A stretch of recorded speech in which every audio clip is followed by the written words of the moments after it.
Okay, we've looked at a lot of Egyptian parts, and that means out of place artifacts, things that just don't seem like they fit correctly. There's a few of them, like the lathe bowls of ancient times that are very thin in certain cases, especially with these speckled and marbled urns and ware and things that just don't fit the dichotomy, the whole idea that we try to put on it. And it just harkens to a lot of strange things. Core hole drills, giant marks across stone showing you that they must have been run through a giant saw type of device or a sawing device that had an angle to it. Just myriads of different types of things that show you that what we're kind of led to believe and what actually went on was slightly different than what most people think of. Here's a good example of which, where a lot of people in it nowadays, if they're just not familiar with Egypt, would think that the current population is related to the ancient Egyptians. And there's a lot of controversy lately about race of them and everything. In America, we have a problem with the West Africans, African Americans, now saying that they were the Egyptians in some way, and I know it makes no sense at all, and they've never tried to explain the connection of how West African is an East African Caucasian Egyptian, but that that just falls loose. Many of them have crumbled it, and you can tell because they have variations on a theme of it, and of course there's other ones that claim to be Hebrews of the Bible or even a part of the Bible and things like that too. But let's just continue here and look at this. For these eyes are something that's quite unique. There are these crystal blue eyes that they have in these ancient Egyptians, and yeah, it's almost magic.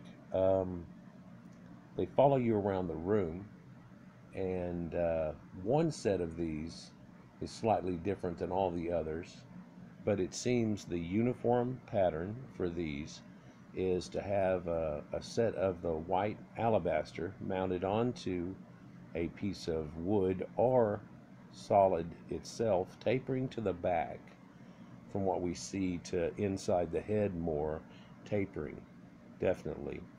And it's eclipsed around the outside rims of it with a copper, right? And then this copper that's bent all around it perfectly matches the form that's been cut out for it, and they slide it in there. Now that's kind of a neat thing in the way that they pocket and pre-make the eye real good and then put it in there rather than trying to work at it.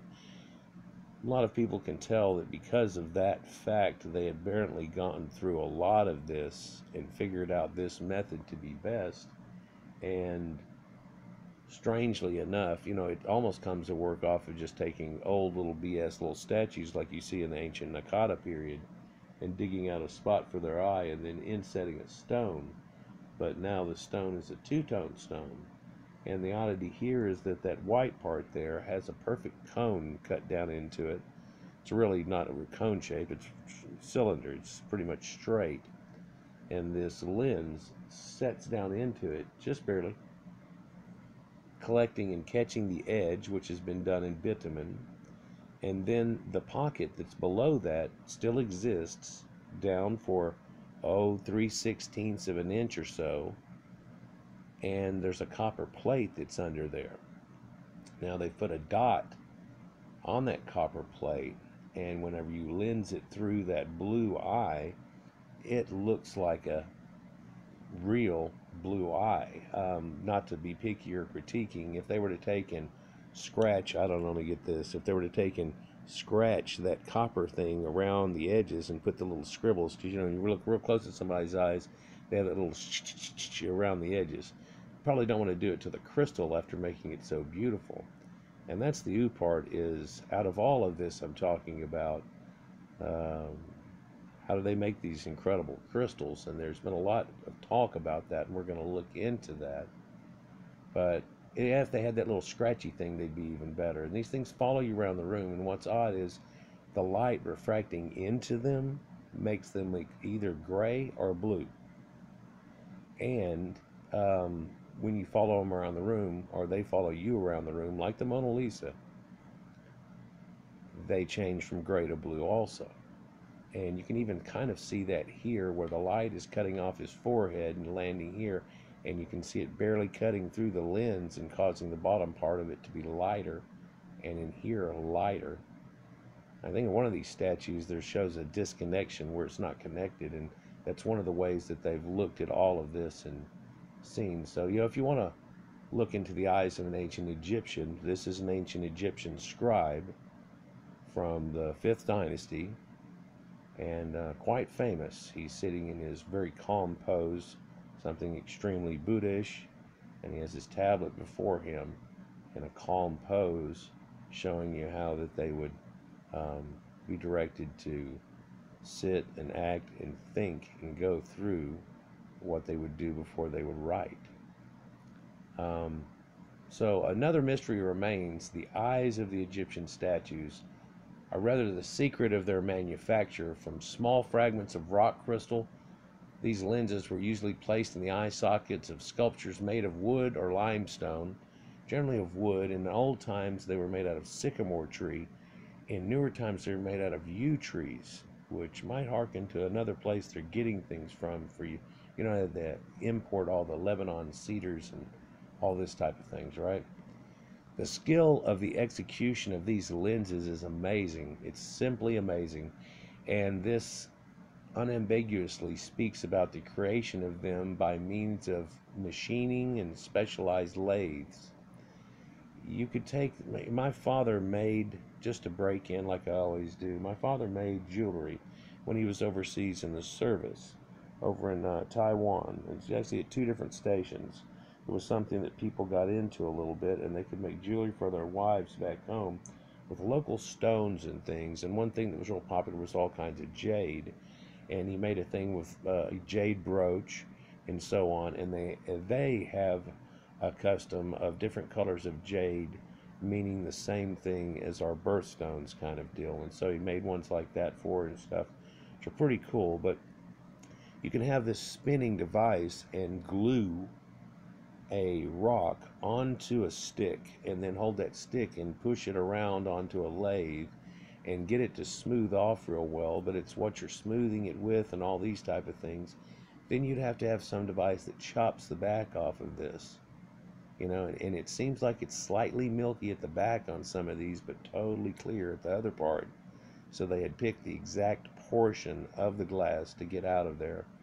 It's another standout thing. And these aren't another strange, there's so few of these that they haven't been able to take one and really disintegrate it or do something to it to tell you exactly what it is. It looks like it is made out of a quartz crystal, kind of like an amethyst or something along this line. And they have amethyst mines that are up there, but that's that purplish stone. That's not really this stone. Now, there is one statue that has a violet blue instead of a gray blue effect.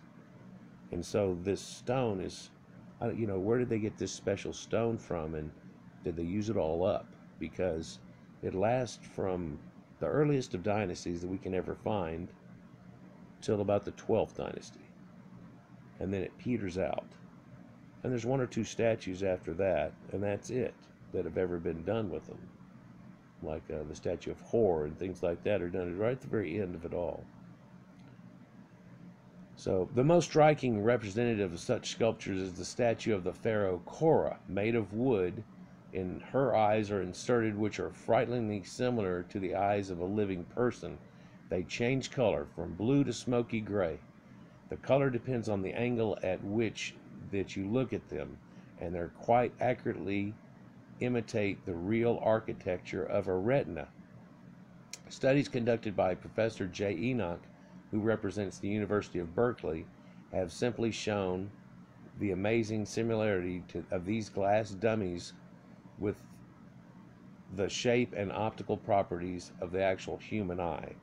And I looked at a dissertation paper that had, and this may be referring to it too, and I think that name's familiar, but it talked about how their focal point on the eye is slightly off of from what ours is. But what is it focal to? It's focal to almost the back thing that's inside the eye, giving you that external 3D effect, but also more of a warb when you go to the left and the right looking at it, like it follows you a little bit more, strangely. What causes the color change? Well, it's just refraction through the lens at angles and how much of the lens you're looking through. And it's like, well, that's just wicked. Because people make things like this today, but what they actually do is get a crystal with a flat bottom with a round front, and then they paint onto the back of it and scratch it and paint it again and scratch it with different colors of blue. A lot of times they'll just use stuff that's pretty much like fingernail polish. I don't know if you've ever seen this effect, but it's incredible. They make like fake dragon eyes and all these things. That's how they make them to go in brooches and all those things and stuff you see at Scarborough fairs and things like that. But this is from way back in the Wayback Machine.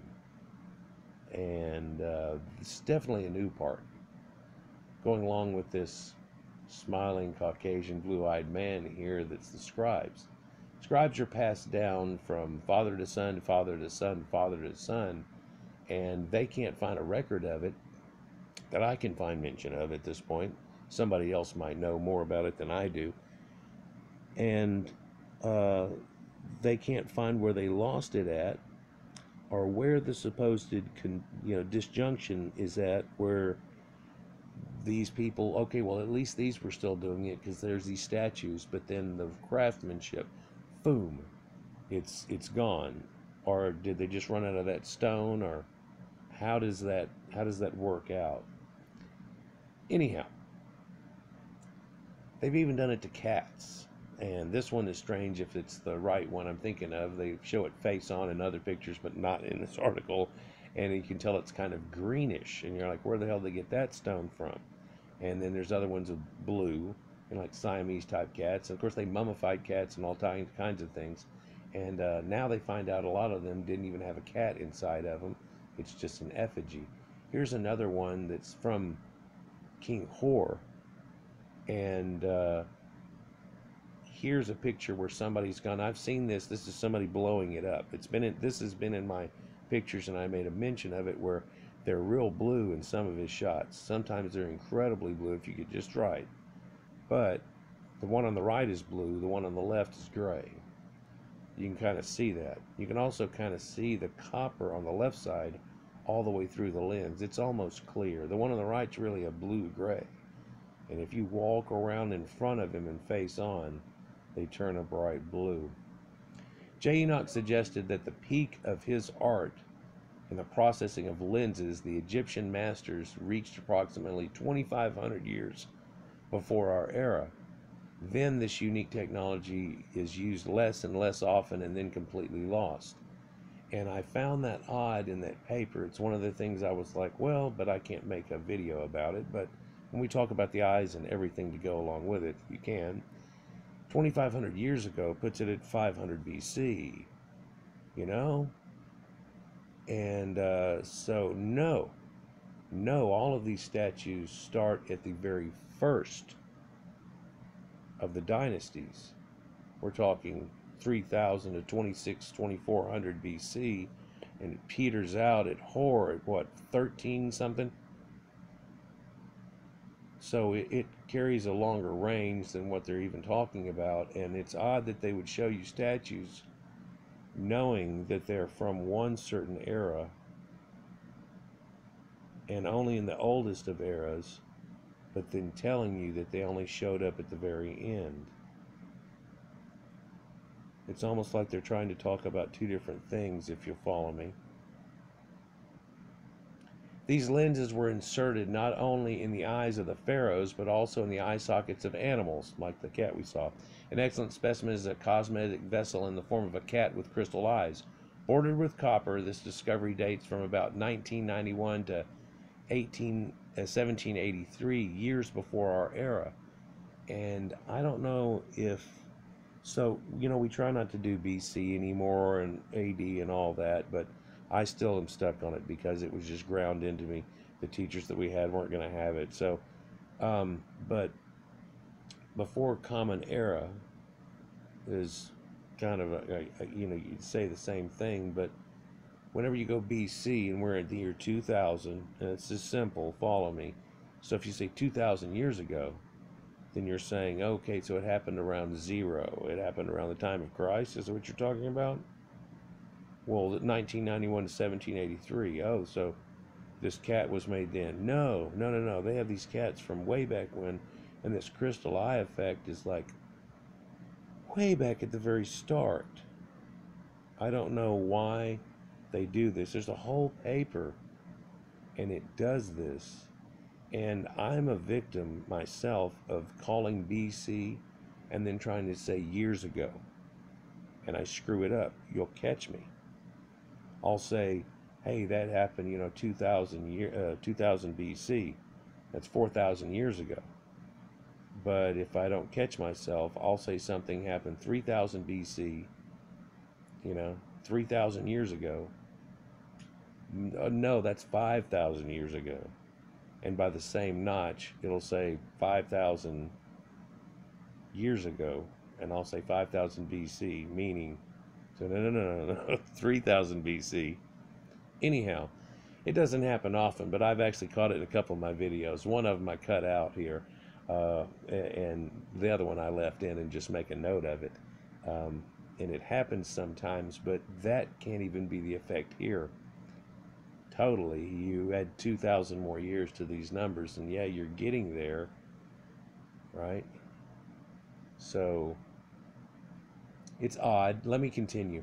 There's only one logical explanation for this development of these events. These Egyptian masters simply borrowed the quartz blanks for the eye sockets, and while they had stocks of technology lived,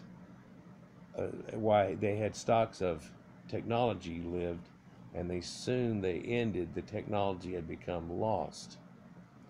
So, I kind of messed that up there, but the idea here is that they must have made a bunch of these blanks back in the day when they had a couple of craftsmen that may have gone through a generation or two, and they saved them and used them up. And by the time they used them up, nobody knew how the hell to do it anymore or where to get that stone from. Isn't that a strange, thought, I guess you'd say, of how that all works? Yeah, different colored eyes and the way that they color change, quite amazing. His really look gray here, more just off the slight angle they've changed to the beautiful blue that they look whenever you hit him just right.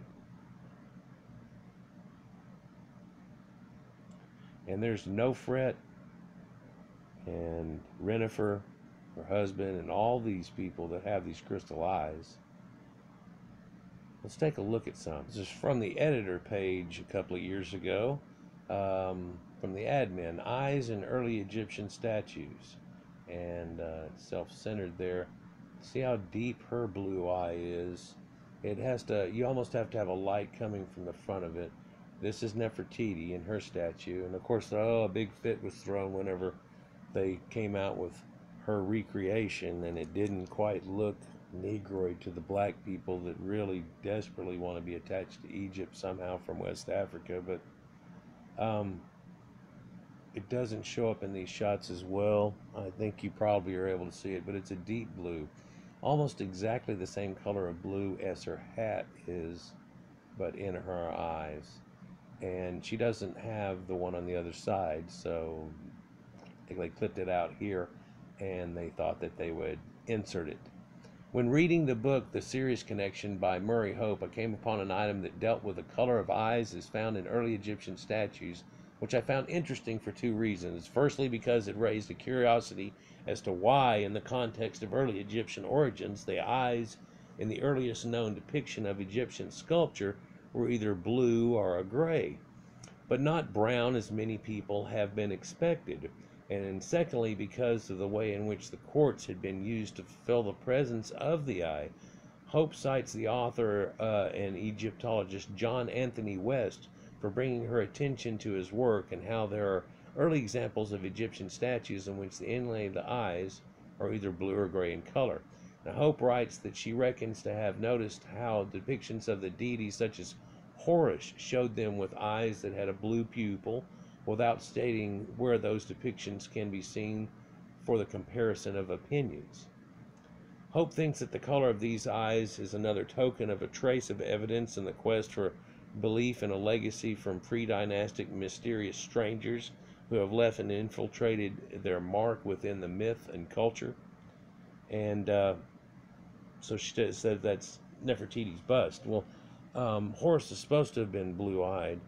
I think we're now trying to be led to believe that the admixed Arabic type people that are living there now were somehow the ancient Egyptians, that nothing changed through the end part of that with the Greeks and then the Romans, and then nothing changed after that with the Ottoman Empire and things that happened. But it's just kind of well documented. All you have to do is know about history. But then if you don't, you might be led to think that they would be all, or primarily brown-eyed people. You can actually find blue-eyed people in Egypt still. You can still find blonde-haired people and red-haired people in Egypt still, and auburn-haired ladies and so on in Egypt still to this day. But it's extremely taken out of their genetics or been ran over somewhat. But the people living there today weren't even actually directly related to the people that were there.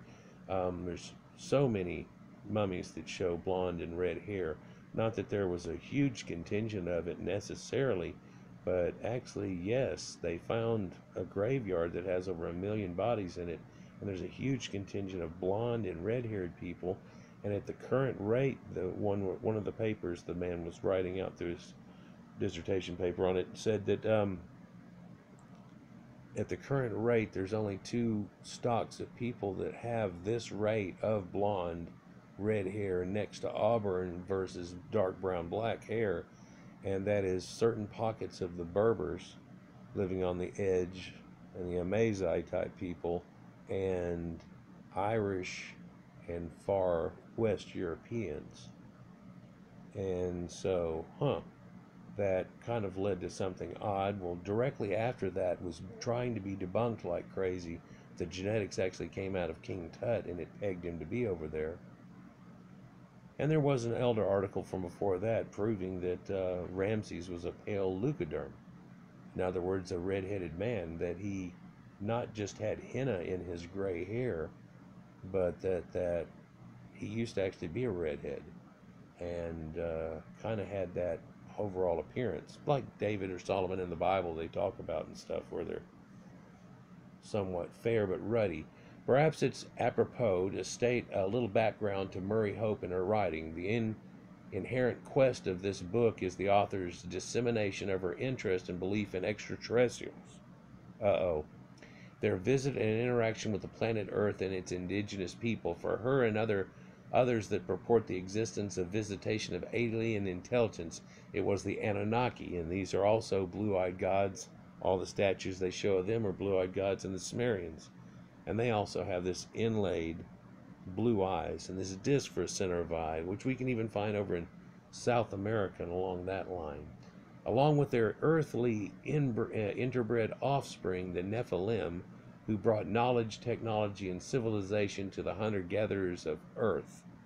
This is a strange thing, and I am, with all of the stuff I'm showing you, leading a little more reality to this than perhaps aliens and stuff. But you can see ancient people meeting people that were far advanced, and this whole situation going on where later on it could be looked at as that way. But also, if the heritage that you're given and all this advanced thoughts and ideas that you try to mock and go with and understand show symbology of this same concept of these stars and sun, and where did they come from and where did they go? Well, we remember them as this star and this constellation, and see those dots, and maybe I draw those dots with my finger out on the ground and line it all out, and there he is, Orion. See what I'm talking about? See him there? See my belt. See his belt. See my belt's got 3 stars on it. See that guy's got 3 stars on his belt. Things along that line. You know, just telltale things that probably had went on whenever you had met primordial people, just coming through and out the last ice age, and from then for the next few thousand years. and a time that goes back, as we think of it now, of being a mist. I mean, we know of the Sumerians now, and it kind of pushes back the Egyptian idea, but I know for a fact most people thinking about it, like I'm talking to you now, it pretty much just gets to be this blur. We can hold a few hundred years in our mind pretty well as an idea, and you can see the change in just 1776 to now. But if we were to say 1,000 years and into the dark ages, it starts to be a blur, and there's things about, and pictures and images we have 2,000 years, 3, 4, 5,000 years ago, and you go, well, the Sumerians go back a couple more than that. Then there's the proto from there. Well, there's proto in Egypt too. Well, yeah, there is. And then there's Proto-Indo-Europeans and things too. And then we find things like, Catalhoyuk, and now we found Göbekli Tepe, and it really draws back the concept of this blur. We're like, what happened in between all of this? And that's the problem we're having, is matching it to an exacting people. And, well, they found a skull from there too. If we can get some information out of that, we can see. Of course, it could be somebody captured from a faraway land and uses a sacrifice. God knows what it is, if they even decide to do it to, some of these things they get touchy about. So, yeah, here we go with that space gods thing. But Hope writes in a belief in Atlantis and interweaves these nations, or these notions, with the planet Sirius, also from whence aliens came. She has claimed that hypnotherapists helped her unlock deeply hidden memories as a life as an advanced soul from Sirius. She wrote books about this subsequently, and a reader such as myself would be dismissive of such a nonsense to think dismissively similarly of Hope's book and the Sirius Connection. However, these authors in their books or websites nevertheless pull in a range of ideas and substantiated relevant facts that can be useful, of an interest to pick out. And I've seen some of these things. I didn't know about Sitchin for a long time off of it, and then whenever I heard about it, I was told it was a BS thing, that it was somebody had fictionally wrote up the stuff, and people are trying to believe it's real, and I didn't never read it. And so I didn't read it till much later, after it came out. Towards the end of all of his writings, I grabbed the 12th Planet and so on, and because I finally started getting back into the Sumerians again pretty deep, and then that topic kept coming up, and these people kept pointing out stuff, and I'm like, maybe he has some idea of some of these tablets I've never seen, or what's going on then, So I read it, and right off the bat, I'm like, God, I haven't seen any of these tablets, and he's writing in a prose that doesn't exist from back then and so on, but he's trying to put things together. Okay, is there any mention of, now we go into this tablet, so I'm even connecting that? No, it's just conjecture off of some stuff that you could probably pull. And